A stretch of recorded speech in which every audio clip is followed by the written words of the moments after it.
my name is Say and welcome back to Midway. Today we're talking about reselling VTuber designs, the do's and don'ts, when you should do this, when you shouldn't, and some maybe common reactions and thoughts that people have when they're thinking of reselling their design or getting into selling designs that haven't been used at all. Now there are two common types of VTuber design sales. This one from Jelly Astro is a resell of their own original character that they have used in the past, but they no longer have a use for. This is going for $4,500, which is not a cheap ask for most of us, but it does come with the Live 2D model, the actual PSD file, two other Live 2D models, holy crap, with the PSD files. Are they rigged? First one's rigged, okay, the other ones aren't. A ref sheet, emotes, Twitch alerts, it's like a full package. This is an example of a design that has been used in the past. Someone has been connected to the design before, and you would be taking over all of the assets, and I would assume be free to kind of, become this character or a different version of the character, but with the same imagery. Taking a look at Jelly Astro's profile, you can see that they're currently rebranding, so that would be, I would assume,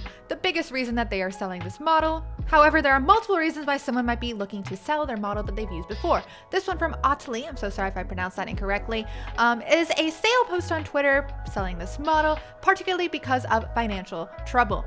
This model and commissions that are accompanying it is about a $1,300 cost to them originally, but they're selling it for $500. I believe this model's actually been sold. Yep, this has been sold, by the way. Thank you and goodbye to the first VTuber model. In addition to this sort of rehoming or reselling of a model that's been used by a personality before, there's another thing called VTuber adoptables. This is a wonderful example of one posted by Egi Tamagoki. It's an adorable sunflower VTuber adoptable going for $650. This is ready for rig, which means it's going to be a PSD file that has all the separated things, and it even comes with toggles and expressions. Now I can't promise that I know the details of every listing I pull up, but in general, VTuber adoptables happen when an artist wants to sell a design for a character that they've come up with and perhaps doesn't have rigging yet, but it is ready to go and literally with the purpose of being a personality. So this was really heckin' cute. Here's another one here from Miss Pumpkin. Absolutely adorable. Love the color palette. And one other place that I highly recommend checking out if you're interested in design adoptables is actually DeviantArt. Back in the day when I was a young'un on DeviantArt,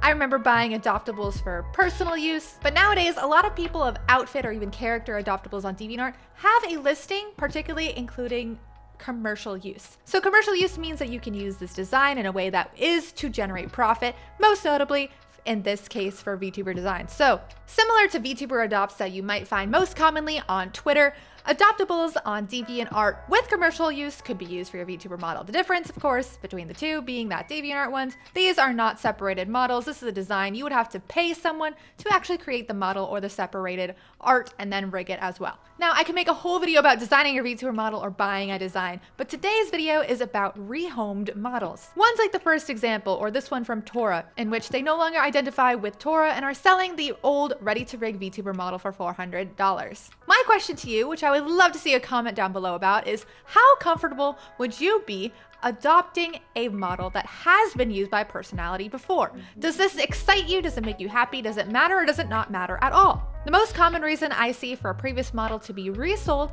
is financial trouble. Sometimes people dive into VTubing and then realize that they really need money because of a totally completely different reason later, and their VTuber model becomes something that maybe has value that could help them out. Another common reason like this one is I'll be selling my old model, comes with old things because I have a new design. This reason in particular is why I always emphasize trying out free models or affordable pre-made ones, such as ones on Etsy. This listing, for example, by Azuyani is a $25 customizable Live 2D model. You can literally change the hair color and do so much stuff with this, and it's literally for under $100.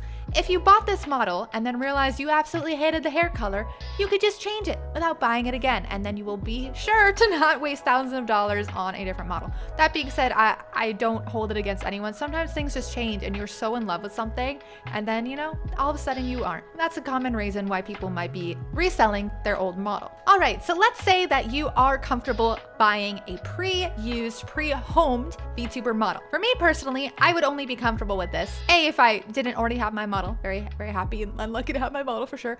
But B, depending on the size of the creator that's actually reselling it. For example, this first beautiful model, $4,500 is not really something I have to just drop on something that I don't really need right now. But I think this model is absolutely gorgeous. Person using it before has about 600 followers, and while that is nothing to laugh at, it is very much less than someone like, you know, the biggest idol ever, or one of Iron Mouse. Now, if you don't know who Iron Mouse is, then you're probably not into VTubing. So then you're probably not here. But anyway, Iron Mouse is one of the largest VTubers out there. She is signed under VShojo, and she has many, many different models in store. Buying this beautiful model from the lovely Jelly here, you would definitely be able to have more of an opportunity to make this model your own and put your own name on it compared to buying like an Iron Mouse model. Not that Iron Mouse would ever sell her model. I'm just saying if someone absolutely gigantic was reselling their model and then you were suddenly the new voice behind it, you might get more hate than it's even worth. Another thing to consider when you are buying a model that has already had a home is how legitimate the sale is. Paging my DeviantArt kids again, but if you knew anything about adoptables over on DeviantArt years ago, you might know that a lot of artists commonly had a rule against reselling adoptables. If they let you resell an adoptable, it was usually at the same price, or they would allow you to trade it for another one without actually exchanging money. Back on the VTuber Twitter train, when it comes to reselling your VTuber model, it is greatly frowned upon to put your model for sale without the explicit permission and even repost of your art mama and your rig mama, or papa, you know, whatever. Now, Jelly seems to have all of their stuff in order. I am just using them because they popped up on my feed as the most recent one. But you'll notice here that the artist behind the reference sheet for Jelly's costume wrote, "I didn't envision this transfer happening. This is kind of a short notice offer. The character sheet here will be art that I drew for Jelly, so if another person uses it, I'm going to charge a fee for the use of the character sheet cost. Sorry, and her design is very cute." The artist also writes that English is not the first language, so it might be a little bit rough, and clarifies that they drew the design on the character sheet for Jelly, and they didn't intend to charge any more unless a third party uses the art. I was a bit nervous, they say verbatim, at first because I thought my art would be resold for a large sum of money. This is the most difficult thing, I believe, about reselling a VTuber model. We talked about this before, but VTuber models and art, they're weird, okay? We are virtual characters moving our mouths, and they really become our face in a way. This is our face of a brand, and a lot of money goes into that, depending on who you ask or where you are on your journey. That being said, every artist along the way really has a part in making you able to create art in this medium. So how can they be properly reimbursed, or at least not taken advantage of, by some people? Again, this is not about Jelly, this is just an example, but hypothetically, if you bought a model from someone for $300 and you used it for 1 month and then you resold it for $1,000, that doesn't exactly seem fair to the artist. So how is an artist able to protect their rights and make sure that no one is taking advantage of them in this way? Jelly's reference mama has decided that because they had a hand in the design as well, if this actual design sheet wants to be used by the next owner of this, they will have to pay an additional fee. And I think that's very fair, and other artists are always welcome to make their different decisions too. Alrighty, so let's say you've got it all set up and you know exactly how to resell your model, or you're looking forward to buying one that's been used before. How strange is it really to pilot a model that's been used before or has been designed for you? The biggest thing to keep in mind in this case is that the model or persona that came before you already had an impact on some number of people. I like to compare this to entertainment groups that kind of come in waves or naturally have generations. The first time I had heard of this was a Japanese idol group called AKB48. But if you do a little digging, you can find that this generation or graduation concept originally came from Onyanko Club. Onyanko Club was a Japanese idol group back in the 80s with the theme that all of the girls in it were in high school and they were making music as a side hobby or club activity. In 1986, 2 of the members were announced to be graduating from the group. The word used for this announcement was sotsugyu, which I'm so sorry for butchering the pronunciation, and it means graduation from school. This is the first time that a Japanese pop music industry group